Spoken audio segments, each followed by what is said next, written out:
안녕하십니까. 오늘은 전기기능사 필기 7번째 장입니다. 변압기에 대해서 알아보도록 하겠습니다.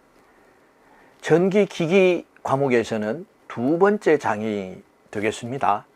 자, 그러면은 변압기에서는 어떻게 구성이 되어 있는지 알아보도록 하겠습니다.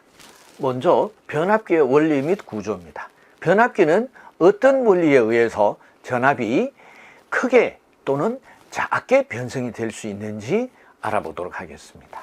그리고 두 번째는 변압기의 등가 회로입니다. 변압기의 실제 회로를 전기 회로로 변환을 했을 때 굉장히 어려워집니다. 전기를 전공하시는 분들도 가장 어려워하는 파트 중에 한 파트가 되겠습니다. 자, 그러면은 전기를 처음 시작하거나 전공하지 않으신 분들이 전기기능사 시험을 치기 위해서 변압기 등가 회로는 어떻게 해결해야 되는지 같이 공부를 하도록 하겠습니다. 자, 그리고 세 번째입니다. 변압기의 특성입니다. 변압기의 특성에서는 변압기의 전격의 정의와 그리고 변압기의 전압 변동률, 그리고 변압기 기름, 즉 절연유죠. 절연유의 구비 조건에 대해서 알아보도록 하겠습니다. 그리고 네 번째는 변압기의 결선입니다. 단상 변압기 세대를 3, 4호로 운영을 할 때 어떻게 구성해야 효율적으로 운영할 수 있는지 그 종류와 특성에 대해서도 알아보도록 하겠습니다. 그리고 다섯 번째는 변압기의 운용입니다. 변압기를 운용하다가 한 대가 고장이 났을 때 어떻게 운용을 해야 되는지, 그리고 특수 변압기에는 어떤 종류가 있으며 그 특징이 무엇인지에 대해서도 알아보도록 하겠습니다. 자, 여섯 번째는 변압기 보호 장치 및 시험입니다. 이 변압기는 소형이 있는가 하면은 중, 대형 변압기들이 있습니다. 특히 대형 변압기가 고장이 났을 때는 그 지역 전체가 정전이 되는가 하면 많은 비용이 소요되기도 합니다. 따라서 변압기를 보호하는 보호 장치는 어떤 것들이 있으며 그 시험은 어떻게 해야 되는지 알아보도록 하겠습니다. 자, 그러면 먼저 첫 번째 변압기의 원리 및 구조에 대해서 알아보도록 하겠습니다. 자, 변압기는 발전소에서 발전된 전력을 공장이나 가정에 필요한 전압으로 변환하여 제공을 하는 정지기기다. 정지기기는 회전부가 없다는 얘기죠. 회전부가 없다. 자, 우리가 직류계에서 공부를 했는데 직류계에는 계산은 회전하지 않는다. 그럼 고정 부분이죠. 그럼 회전부는 어떤 것이 있었습니까? 전기자가 회전을 하니까 전기자가 회전부가 되겠죠.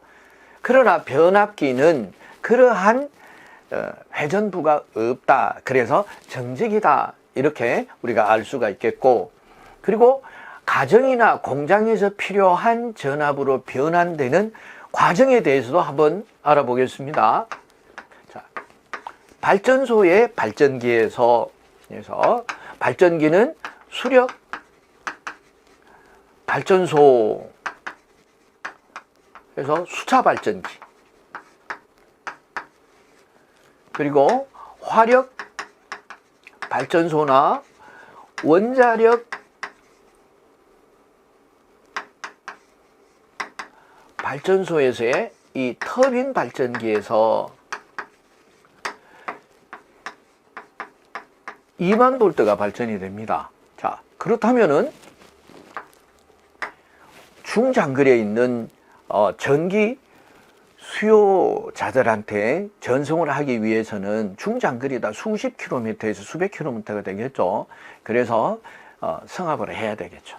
어떻게 해요? 그래서 여기서 제1 변전소에서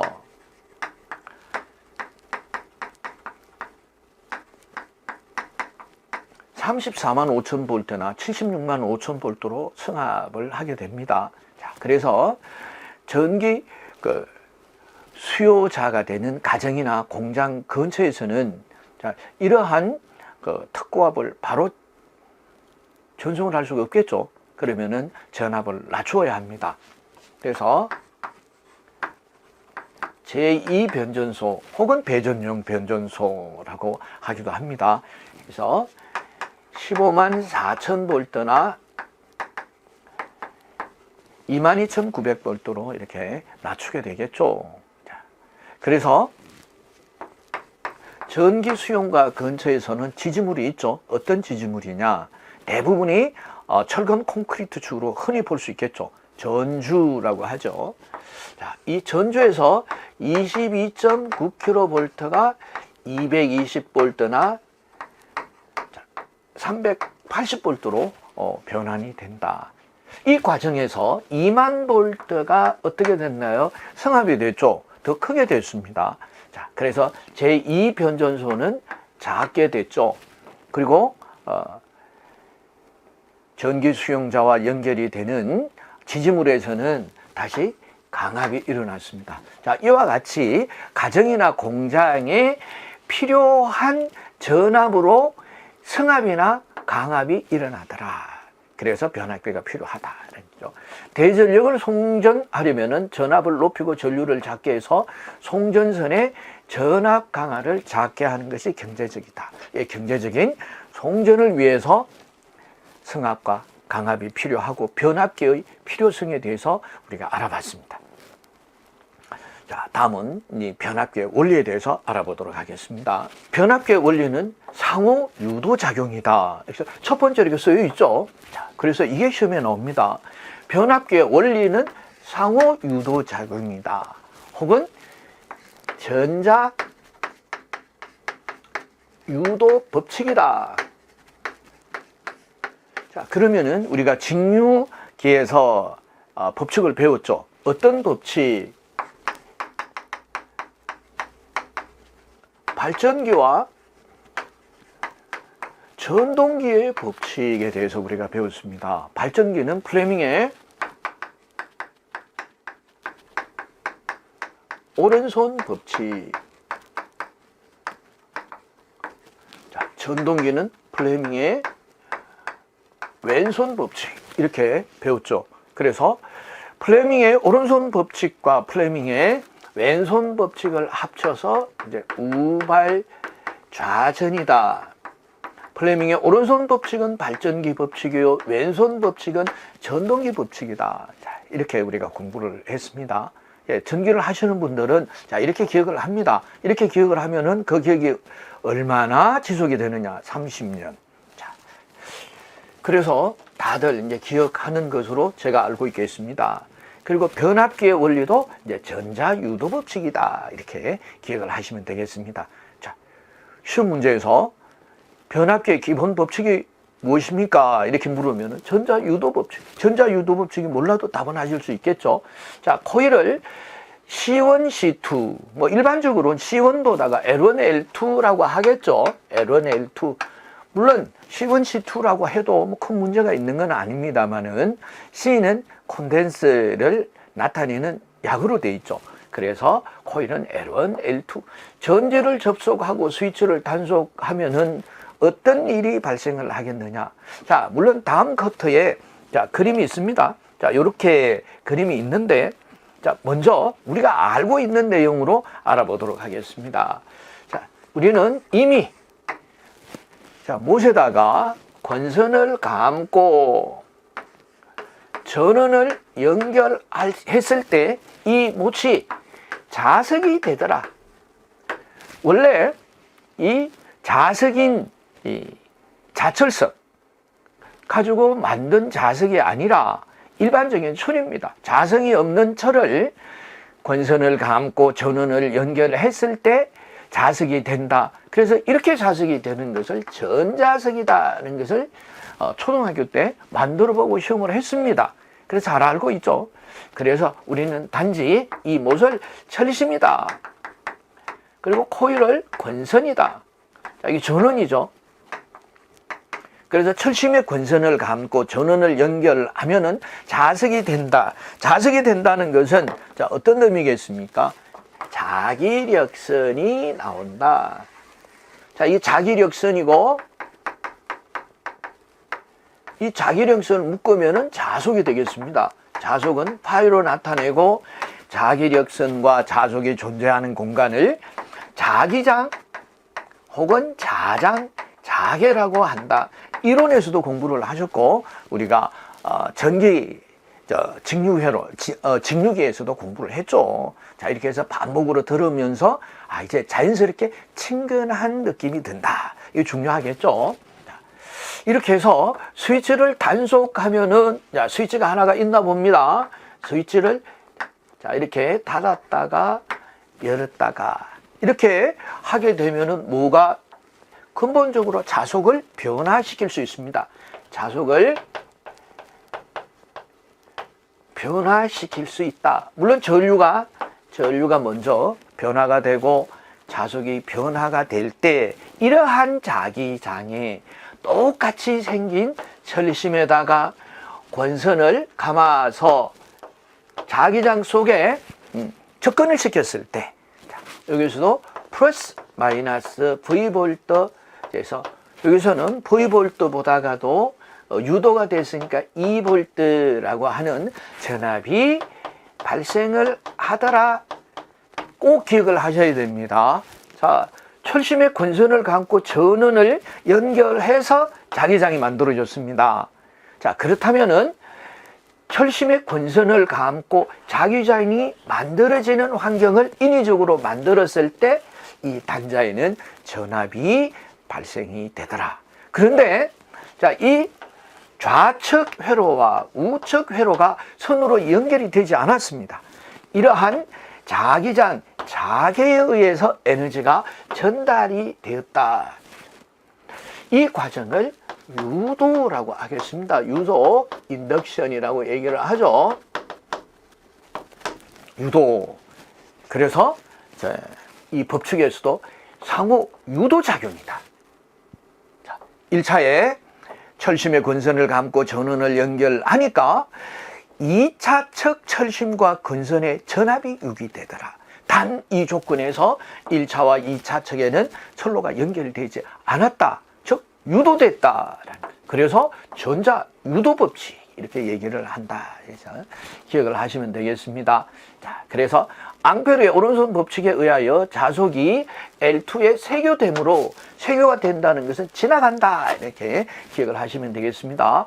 렌츠 법칙에 따른 자속의 변화를 방해하는 방향으로 자속의 증감을 방해하는 방향으로 자, 이것은 2차 권선에 유도된 전압 E의 즉 유도 기전력 E의 방향이 되겠습니다. 방향은 어떻게 해요? 주자속, 여기 주자속이죠. 주자속의 크기에 반대가 되느냐 아니라 주자속의 변화, 정감에 반대되는 방향으로 전압이 발생이 되더라. 자, 그것을 정리를 하니까 이렇게 됩니다. 유도 기전력 E는 자, 마이너스 이것이 바로 자속의 변화에 반대되는 방향으로 유도 기전력의 방향을 얘기를 해요. 방향은 주자속 변화의 반대가 되더라 해서 마이너스. 자, 이것을 누가? 렌츠라는 분이 정리를 했어요. 그래서 렌츠 법칙. 그 크기는 해서 N dt분의 d파이에 해당이 되는 전압이 발생이 되는데 여기서 전압이 발생이 되는 가장 큰 키 요소가 뭐냐? 이거 스위치입니다. 스위치를 단속해서 자, 1차적으로는 전류를 변화시켜서 2차적으로는 자속을 변화하니까 유도 기전력 E가 유기가 되더라. 그래서 닫은 상태를 유지하면 지침이 움직이지 않는다. 즉 전류나 자속의 변화가 없다면은 유도 기전력도 발생되지 않는다. 자, 여기서 우리가 뭐를 알 수 있느냐? 우리가 배우지 않았지만은 그래서 변압기의 전원은 DC 직류는 안 된다 라는 것을 알 수 있습니다. 왜? 전류의 변화와 자속의 변화를 만들 수 없으니까 직류 전원은 시간 변화에 대한 크기가 일정한 변화가 없죠. 그래서 유도 기전력이 제로가 된다. 그래서 AC 전원이 변압기의 가장 이상적인 전원입니다. 그렇게도 시험에 출제가 됩니다. 그래서 변압기의 이상적인 전원은 어떤 전원이냐? AC 전원이다 라는 것을 알았습니다. 자, 그래서 원리에 대한 그림이죠. 그림을 알아보도록 하겠습니다. 자, 이렇게 보시면은 두 번 보는 효과가 있습니다. 두 번 보는 효과. 자, 교재에서는 보겠습니다. 권선에 자, 철심은 없어도 돼요. 왜 그러냐? 그래서 이 자속은 모든 물질을 통과하게 됩니다. 그러나 철심을 사용하는 것은 이 자기력선이 발생이 되는 것을 5,000배나 더 많이 발생할 수 있습니다. 다시 말해서 자석의 세기를 5,000배나 더 세게 할 수 있겠다. 그래서 철심을 이렇게 사용을 합니다. 자, 어쨌든 철심을 사용을 하든지 하지 않든지 자속은 발생을 한다라는 얘기입니다. 그래서 전원의 권선에 전원을 연결하고 스위치를 단속을 합니다. 이렇게 단속을 하게 되면은 자기장이 만들어질 거다. 그럼 이 자기장은 L1, L2 코일이니까 코일은 일반적으로 그 야그를 L로 쓰죠. 컨덴서를 C로 쓰고. 그래서 L1, L2로 이렇게 보시면은 쉽습니다. 코일인데 왜 C라고 썼습니까? 라고 이렇게 또 질문하는 분도 계세요. 자, 그래서 2차 권선에서도 1차 권선, 2차 권선인데 1차 권선에 전원을 연결하고 스위치를 단속하니까 전류를 변경시켜 주니까 2차 척에서 첫 번째로 자속의 변화가 생기고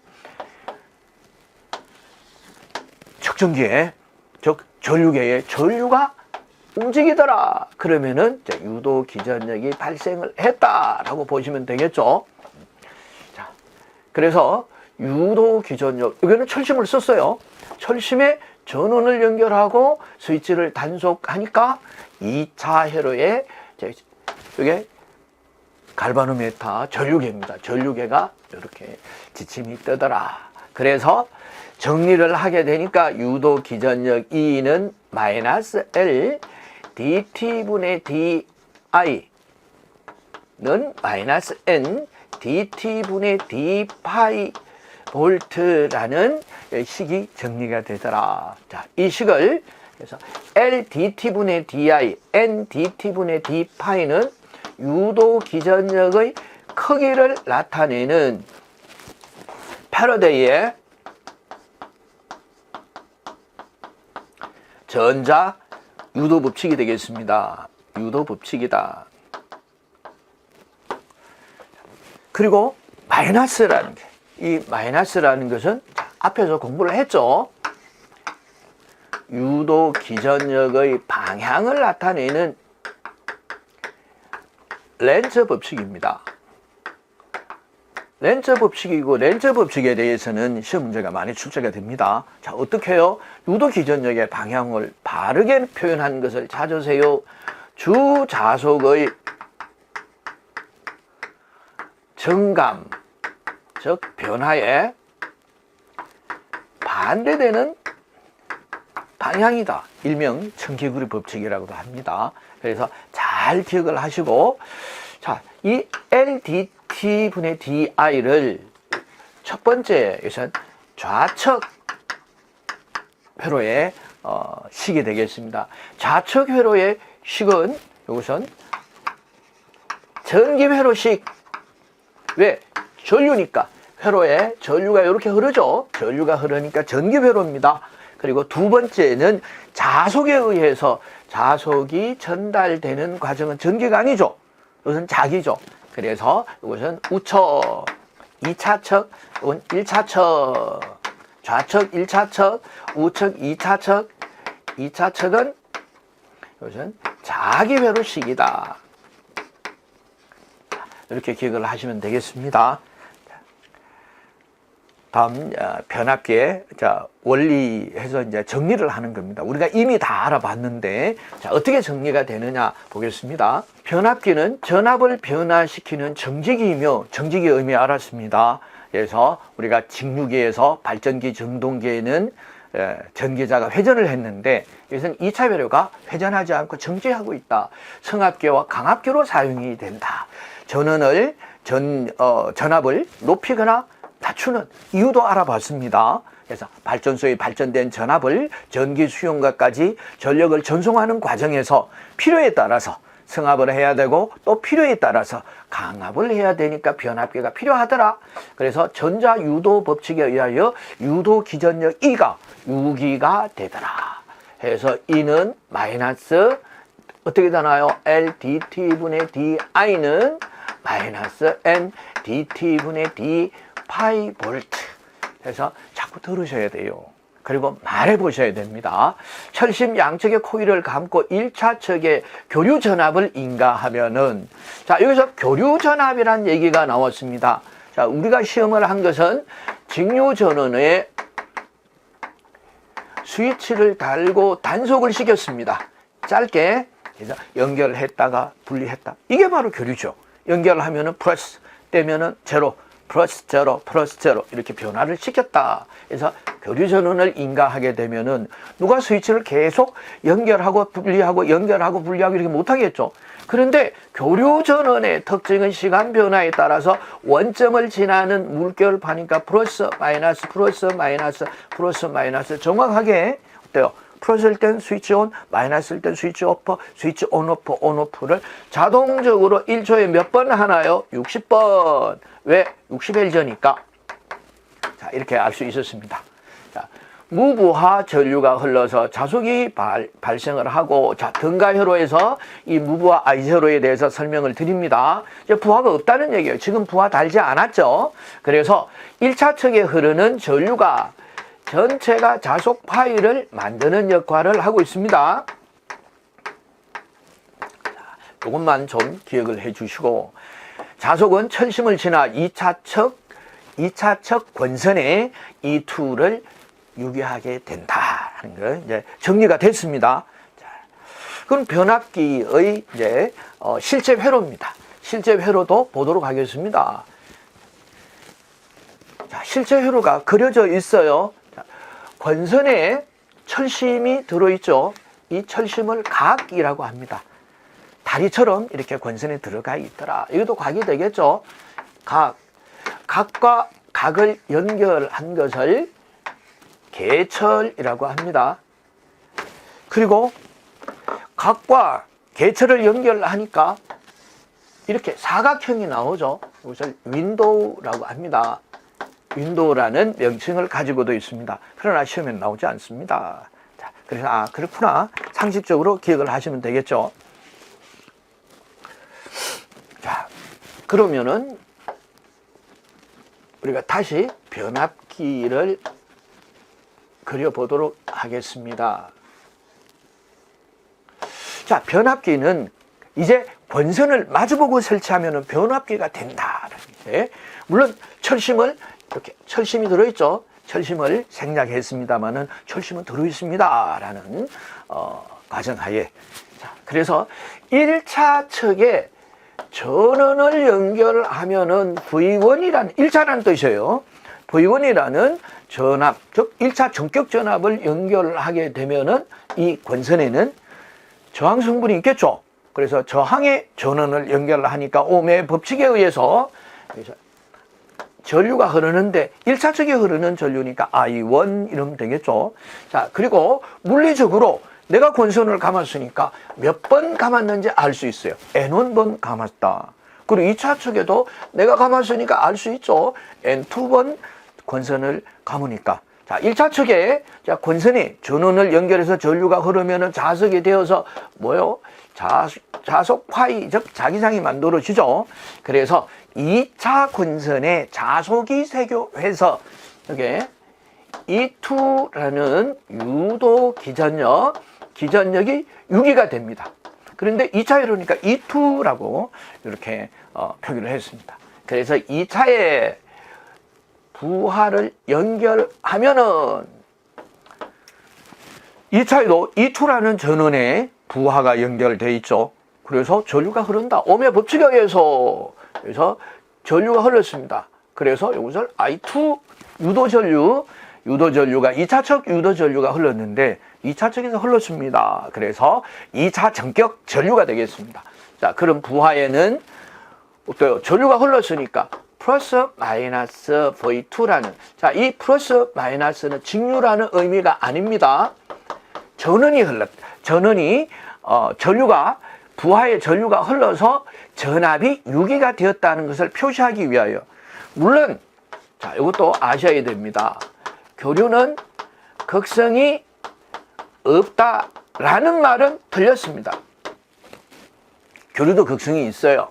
교류도 다시 한번 보겠습니다. 전류의 시간의 변화에 따라서 전압이 원점을 지나는 물결파의 모양으로 해서 플러스 마이너스가 반복이 되지만은 특정 시간에 자, T1이라는 시간에 플러스죠. 자, T2라는 시간에서는 마이너스. 이와 같이 특정 시간에는 플러스와 마이너스 중에 하나의 극성이 결정이 됩니다. 그러나 시간이 흐름에 따라서 이 극성이 반복이 되고 어때요? 극성이 반전이 돼버리죠. 그래서 교류의 극성은 없다가 아니라 교류의 극성은 알 수 없다. 이게 정확한 표현이 되겠죠. 변화해서 1초에 60번을. 그렇지만은 그 한순간에 전압이 발생한다는 의미에서 플러스 마이너스라는 것을 적어봤습니다. 자, 이와 같이 변압기 실체 회로와 전기 회로를 나타냈는데, 그래서 V1에서 V2까지의 전압과 전류 건수 B 그리고 유도 기전력의 관계를 표시했죠. 이와 같은 것을 변압계 회로 정수라고 합니다. 회로 정수라고 하고, 회로 정수와의 관계를 어떻게 해요? A 권수 B로 나타낼 수 있습니다. 권수 B. 자, 그래서 권수 B는 V2분의 V1과 같고 E2분의 E1과 같으며 N2분의 N1과 같은데, 그래서 N2분의 N1가 권수 B죠. 자, V2분의 V1은 전압비입니다. 그래서 전압비와 권수비는 같은데 대표적인 이름을 권수비로 했다가 전압비로 했다 이러면 안 되겠죠. 자, 권수비로 하자 해서 권수비라는 이름을 달았습니다. 그런데 전류는 I1분의 I2가 되더라. 꼭 기억을 하셔야 됩니다. 자, 이와 같이 권수비를 알았는데, 제가 직류기를 공부하면서 식 두 가지를 꼭 기억을 해야 됩니다. 그래서 유도 기전력 E는 PZ 파이의 60A분의 N인데 60A분의 PZ를 한번 만들어지면 변화되지가 않으니까 전기에서는 이것을 상수 K로 나타냅니다. 그래서 K 파이 N이 됩니다. 라는 첫 번째 식. 두 번째 식은 발전기 전동기의 기본 식이었죠.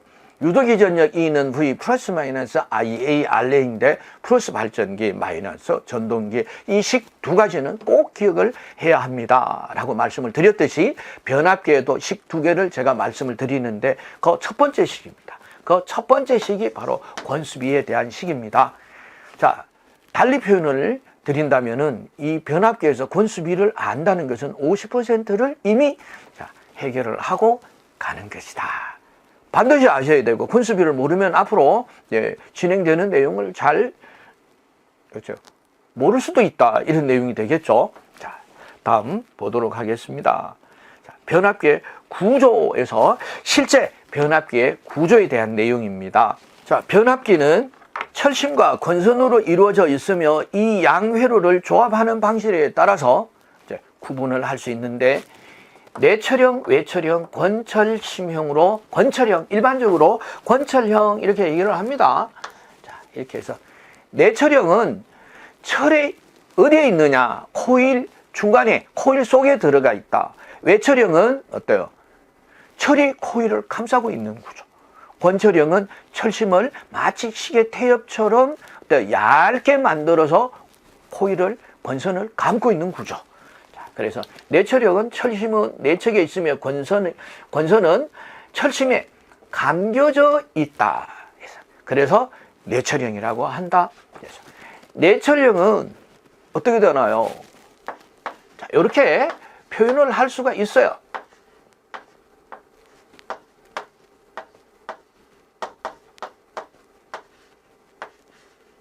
자, 이렇게 해서 이 권선이에요. 권선 내부에 철심이 들어간다. 철심. 자, 이렇게 보시면 되고, 외철형은 권선은 내측에 있으며, 권선이 내측에 있으며 철심에 의해서, 그래서 철심에 의해서 둘러싸여져 있다. 철심에 의해서 둘러싸여져 있는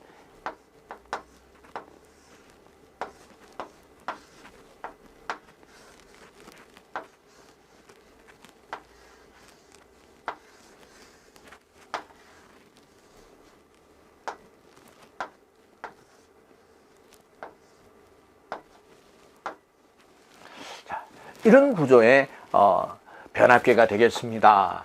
자, 그래서 이런 뇌철형은 대형 기기, 외철형은 소형 기기에서 주로 사용되고 있는 방법인데, 뇌철형, 외철형, 권철형은 시험에 출제된 바가 없습니다. 그래서 참고로 알아두시면 되겠습니다. 자, 이것은 뇌철형, 권철형의 그림이었죠. 자, 그림은 제가 이렇게 간략하게 설명을 드렸습니다. 이렇게 보시면 되겠고, 다음은 변압기의 재료, 즉 절연 재료 혹은 절연 등급에 대해서 알아보도록 하겠습니다.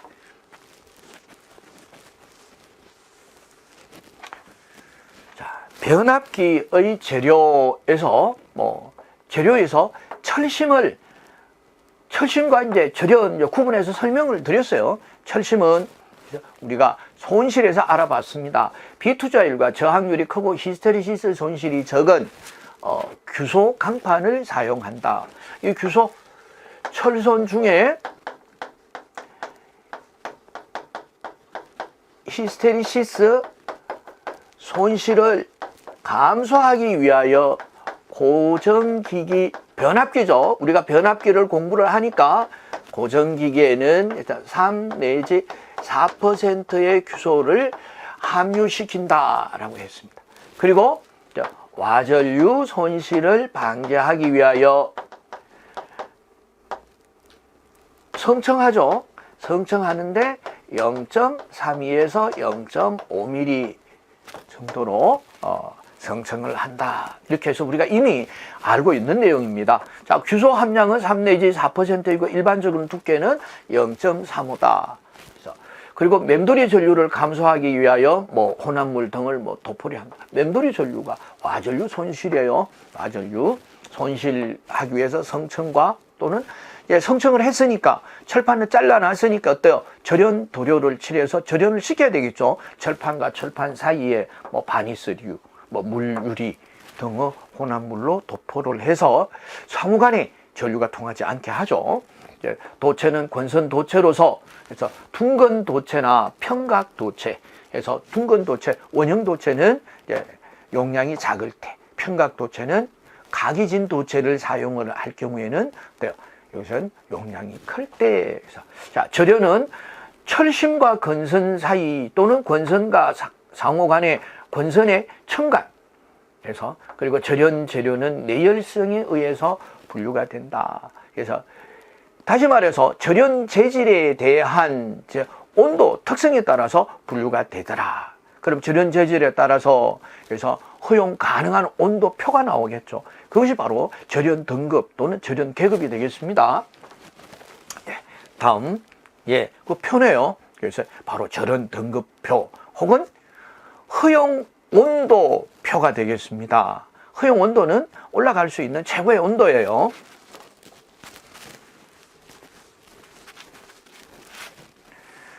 절연 재질에 따라서 절연 재질이 7개의 재질로 되어 있습니다. Y종에서 C종까지 해서 Y, A, E, B, F, H, C종. 자, 저는 이렇게 기억을 합니다. 자, 그래서 제가 먼저 요약을 해드려요. 자, Y종의 절연 재질, 그래서 종이나 면, 종이나 면을 절연 재질로 하고 있습니다. 그럼 A종은 종이나 면을 절연 재질로 하고 함침하죠. 함침한다는 것은 기름에 절여 놓는다 라는 뜻이 담겨 있습니다. 그리고 이 종은 플라스틱을 절연 재질로 사용을 합니다. B종은 유리나 운모에다가 피치로 마감을 하죠.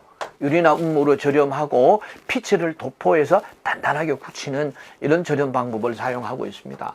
자, F종은 유리나 운모에다가 알킬 수지를 써요. 알킬 수지, 에폭시, 이와 같은 알킬 수지는 나무 진액입니다. 나무 진액이다 그러면은 잘 이해가 안 되시는 분이 계시는데 쉽게 우리가 알 수 있게끔 송진이다 이렇게 생각하시면 돼요. 송진이 상온에 나왔을 때는 딱딱하게 굳죠. 그리고 특히 송진이 지하에서 높은 압력과 많은 시간이 지났을 때 돌처럼 딱딱하게 굳은 것이 바로 호박이죠. 호박, 마고자 단추를 만드는. 자, 그리고 H종은 유리나 운모에서 규소수지를 사용하고 있습니다. 그리고 C종은 유리나 운모 100%로 자, 이렇게 절연 재질에 따라서 다른 것이 뭐가 다르냐? 바로 허용온도입니다. 허용온도는 그 절연 재질이 화재나 전기적 특성을 보장을 하는 최고 온도를 말하죠. 그래서 허용온도가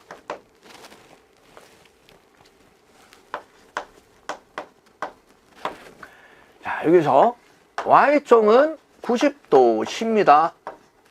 그리고 A종은 105도, E종은 120도. 절연 재질에 따라서 허용 온도가 올라가죠.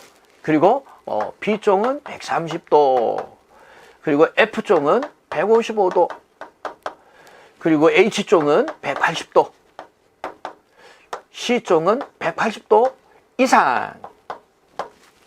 이렇게 해서 허용 온도는 절호에서 올라갈 수 있는 최고의 온도다. 그런데 시험 문제에서는 상승 가능 온도에 대해서 시험 문제가 출제가 됩니다. 이건 뭐야?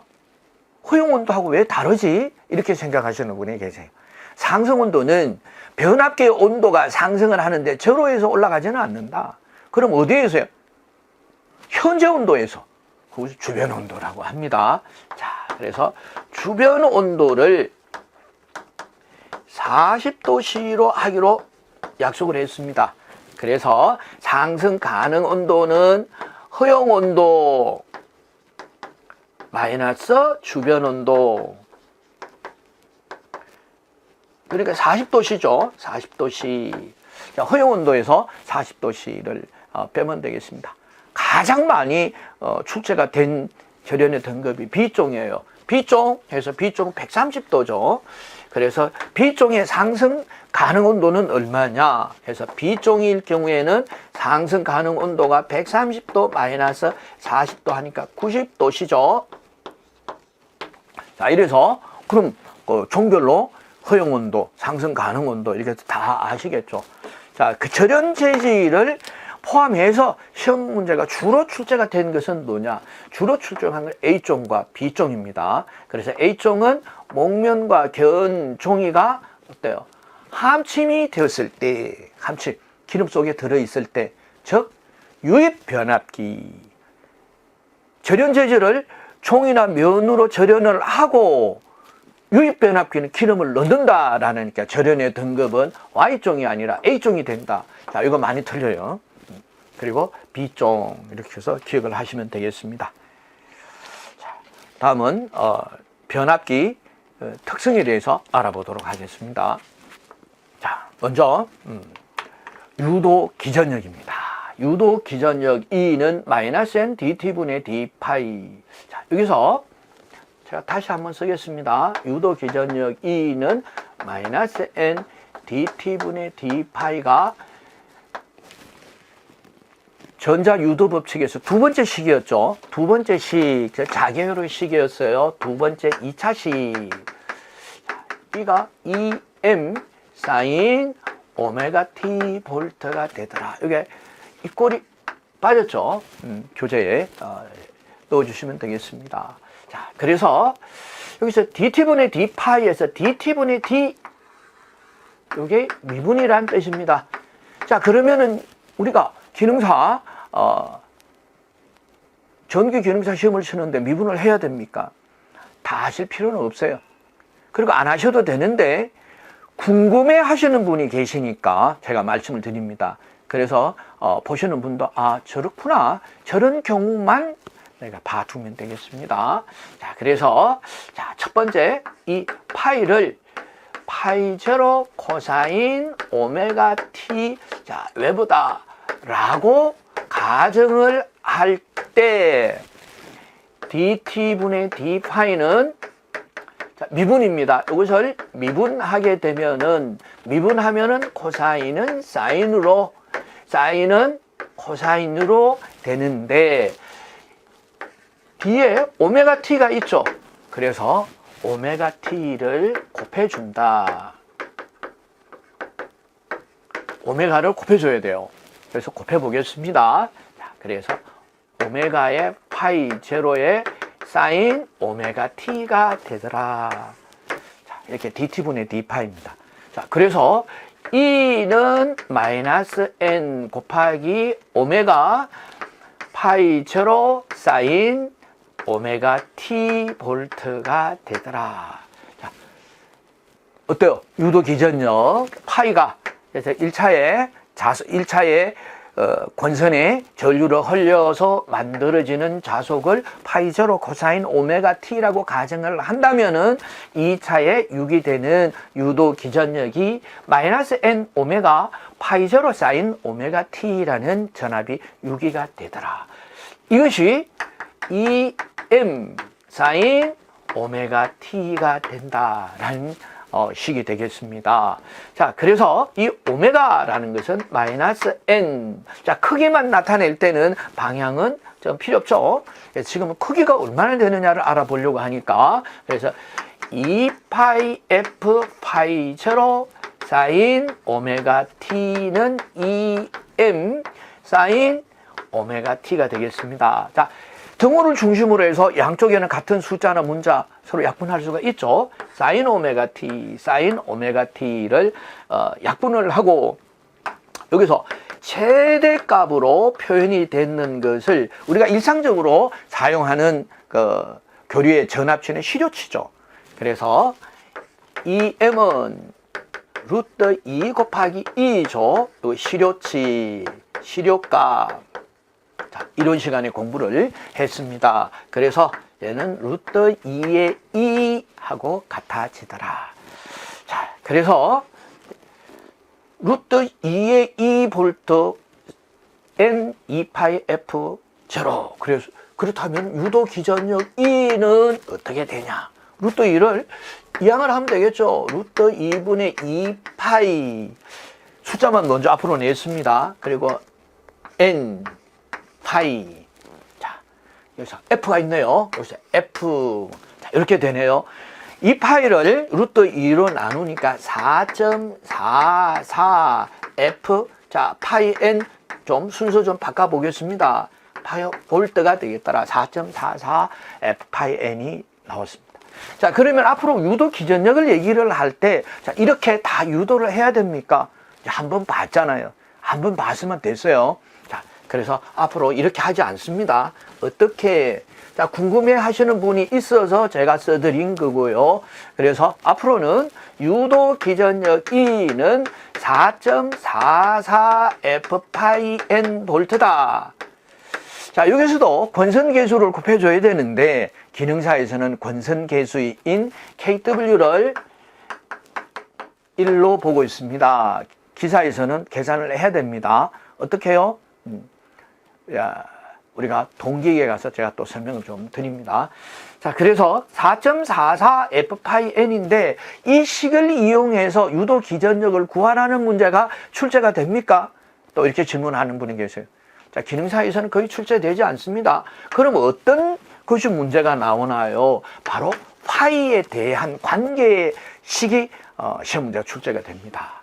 자, 유도기전력 2가 4.44 F파이 N을 파이를 기준으로 해서 정리를 하게 되면은 이렇게 되겠죠. 4.44 Fn분의 2가 돼서 자속 파이는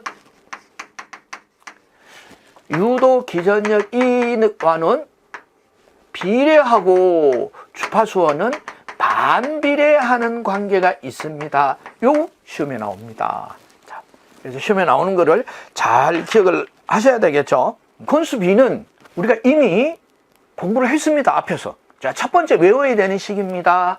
해서 권수 B A는 V2분의 V1, E2분의 E1, N2분의 N1과 같고 전류는 반대가 됩니다. I1분의 I2가 됩니다. 이렇게 말씀을 드리니까 아니 전류는 왜 반대가 되나요? 이거를 좀 납득을 할 만큼 이해를 할 수 있게끔 좀 설명을 해줬으면 좋겠습니다. 라고 이렇게 말씀을 하세요. 자, 그럼 한번 해보겠습니다. 자, 두 가지 방법으로 설명을 드립니다.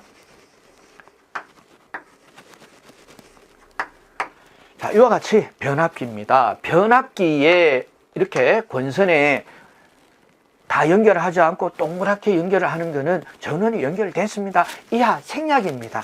이쪽도 부하가 연결이 됐는데 이하 생략입니다. 이런 뜻이에요. 자, 그래서 변압기는 전력이 생성되지도 않고 소비되지도 않는다. 이 이상적인 변압기 조건입니다. 물론 뭐 그렇지는 않겠습니다만은 우리가 공부를 하기 위해서 공부를 할 때는 변압기는 전력의 소비도 없고 생산도 없습니다. 그 얘기는 P1과 1차 축의 전력이니까 P1이 되겠죠. 2차 축의 전력은 P2인데 P1과 P2가 같다라고 볼 수 있다라는 거죠. 그럼 P1은 어떻게 나타내나요? 전력은 어때요? 전기는 전자가 이동해서 일을 하는 총체를 전기라고 하는데 전압과 전류로 구분하고 전압은 전기가 일을 하는 에너지의 양을 전압이라고 하고 전기가 일을 하는 세기를 전류라고 할 때 그럼 전기가 일을 하는 힘, 파워, P 전력은 어떻게 나타냅니까? 전기가 전압과 전류로 나타내니까 전력은 당연히 V 곱하기 I죠. 그래서 P1은 V 이렇게 밑에다 쓰겠습니다. V1 곱하기 I1은 V2 곱하기 I2인데요.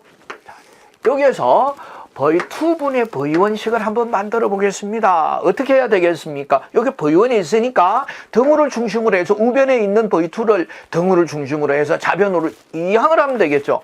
이항을 하고 자, 좌변에 있는 I1을 등호를 중심으로 해서 우변으로 이항을 하게 된다면은 어떻게 되나요?